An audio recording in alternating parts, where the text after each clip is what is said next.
Hello, আজকে আপনাদেরকে দেখাবো কিভাবে আপনারা হচ্ছে এইচআরএম SaaS অ্যাপ্লিকেশনটি আহ, কিভাবে হচ্ছে সি প্যানেলে হচ্ছে ডিপ্লয় করবেন। তো চলুন আমরা শুরু করি। তো এই স্ক্রিপ্টটি প্রথমে আপনারা হচ্ছে কোডকেনিয়ান থেকে পারচেস করে নেবেন, ডাউনলোড করে নেবেন। তারপরে হচ্ছে চলে যাবেন, আমার অলরেডি একটা সি প্যানেল লগ ইন করা আছে, তো আমি এখানে চলে আসলাম। তো আমার এখানে হচ্ছে অলরেডি একটা সাবডোমেইন ক্রিয়েট করা আছে, তো আমি নতুন করে আর সাবডোমেইন ক্রিয়েট করতেছি না। তো আপনারা হচ্ছে যদি সাবডোমেইন কিভাবে ক্রিয়েট করতে হয় সেটা খুব ইজি একটা ব্যাপার। এখানে সি প্যানেলের ভিতরে দেয়া আছে, যে এখানে একটু খুঁজবেন, এই যে সাবডোমেইন, এখানে খুঁজে এখান থেকে হচ্ছে সাবডোমেইন ইজিলি ক্রিয়েট করতে হবে নাম দিয়ে, তারপর হচ্ছে ক্রিয়েট করে নেবেন। তো আমি সেটা দেখাচ্ছি না, আমার এই সাবডোমেইনে আমি হচ্ছে আমাদের এই সফটওয়্যারটি ইনস্টল করব। তো চলো শুরু করি। তো এই মুহূর্তে এটাতে কিছুই নেই, এই জায়গাটাতে দেখেন পুরো এমটি।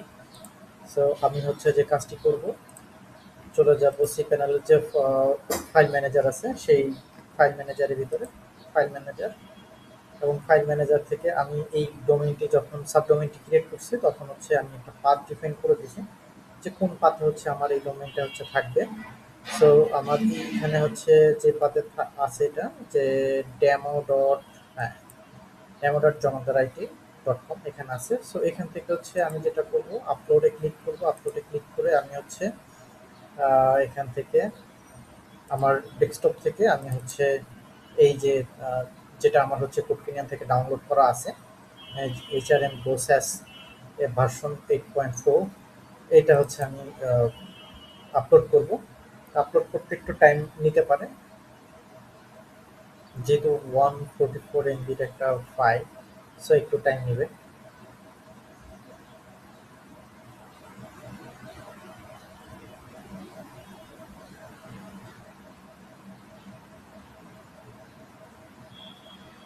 ওকে, সো এটা আপলোড হয়ে গেছে। তো আমরা হচ্ছে এটাকে এক্সট্রাক্ট করে নিব, এই ফোল্ডার ডিরেক্টরির ভিতরে এটাকে এক্সট্রাক্ট করে নিলাম।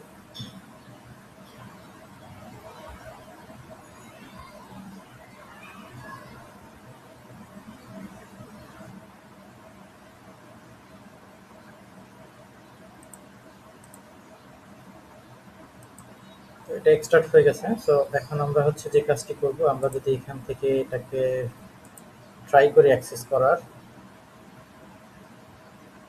তাহলে আমরা এমন একটা হচ্ছে ইন্টারফেস দেখতে পারবো, এবং এখান থেকে হচ্ছে রিকোয়ারমেন্ট চেক বাটনে প্রেস করব। প্রেস করলে আমরা হচ্ছে এখানে কিছু এক্সটেনশনের দরকার আছে, যেগুলো আপনার সি প্যানেলে আছে কিনা সেটা হচ্ছে চেক করে নিবে।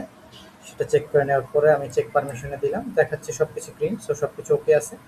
কিছু ফোল্ডার ডিরেক্টরি হচ্ছে পারমিশন, যেগুলো হচ্ছে এভাবে থাকতে হবে, সেটা চেক করে নিছে। এরপরে হচ্ছে কনফিগারেশন এনভায়রনমেন্টে আমরা চলে যাব। এখানে যাওয়ার পরে আমরা হচ্ছে ইউজ উইজেট সেটআপ, আমরা এখানে চলে যাব। এখানে যাওয়ার পরে হচ্ছে আপনার হচ্ছে অ্যাপ্লিকেশনের যে নাম, যে নামে আপনি এটাকে ইনস্টল করতে চান সেই নাম দিবেন। আমি এইচআরএম ডেমো সাপোজ দিলাম আর কি, demo।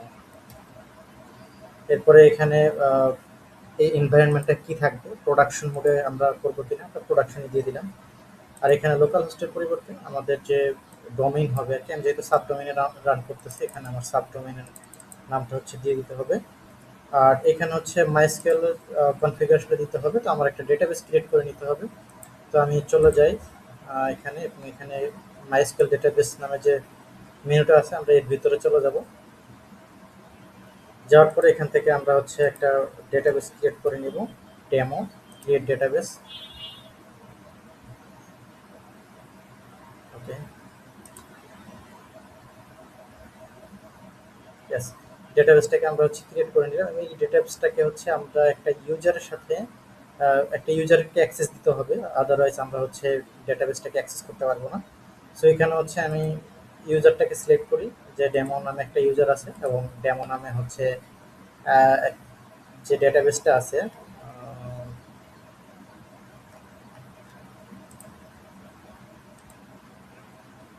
ডেমো, ইয়েস, আমি এখান থেকে অ্যাড করলাম।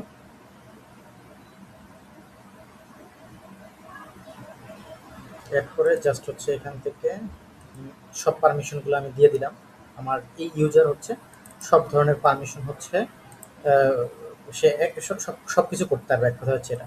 তো আমি হচ্ছে এখানে ডেটাবেজের নেমটা দিলাম, এখানে যেটা দেয়া আছে এখান থেকে ইউজার নেম আর ডেটাবেজ নেম একই। সো আমি হচ্ছে ইউজার নেম আর ডেটাবেজ নেম একই ইউজ করতেছি। পাসওয়ার্ড আমার এই মুহূর্তে মনে নাই, তাই আমি এটাকে রিসেট করে নিচ্ছি পাসওয়ার্ডটাকে। এটা গো ব্যাক দিলে আমি হচ্ছে এখানে যদি যাই ইউজারের ভিতরে, এখানে ডেমো ইউজারে চেঞ্জ পাসওয়ার্ড আছে। তো আমি ডেমো ইউজার যে অ্যাকাউন্ট আছে এর হচ্ছে পাসওয়ার্ডটাকে আমি হচ্ছে চেঞ্জ করে দেবো। আমি একটা স্ট্রং পাসওয়ার্ড দিলাম।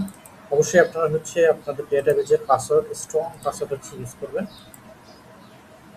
ইয়েস, আমার পাসওয়ার্ড চেঞ্জ করা হয়ে গেছে। আমি এটাকে এখানে দিয়ে দিলাম। তো আমার সবকিছু ঠিকঠাক আছে। ডিবাগিং লক এটা ট্রু রাখবেন কিনা, যেহেতু প্রোডাকশন রান করতেছি, সো আমরা হচ্ছে এটাকে ফলসই রাখবো। যদি এটা আপনি হচ্ছে ডেভেলপমেন্ট মোডে রান করেন সেক্ষেত্রে ট্রু রাখবেন, যাতে হচ্ছে ডিবাগ করতে সুবিধা হয়।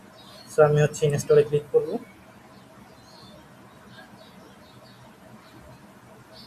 একটু সময় নিবে।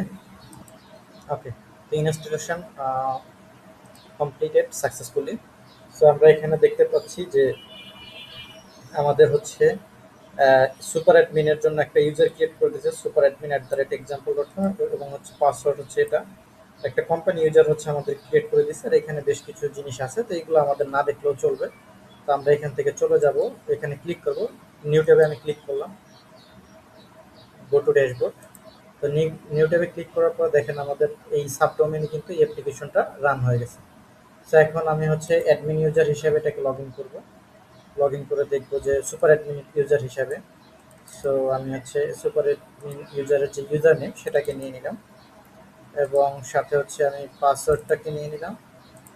নিয়ে হচ্ছে এখানে আমি দিয়ে দিলাম, রিমেম্বার মি রেখে দিলাম। দেন আমি এখানে লগ ইনে ক্লিক করলাম। দেখেন আমার কিন্তু এটা লগ ইন হয়ে গেছে। তো আমি কিন্তু সাকসেসফুলি এই HRM যেটা আছে, HRM পেরোল সফটওয়্যারটি আছে কোডকেনিয়ানে, সেটাকে আমি সাকসেসফুলি এখানে হচ্ছে ইনস্টল করলাম। অবশ্যই আপনারা সোর্স কোড কোডকেনিয়ান থেকে কিনে নেবেন। আর আপনাদের যদি ইনস্টলেশনের কোনো সমস্যা হয় তাহলে অবশ্যই আমাদের সাথে যোগাযোগ করুন। Thank you.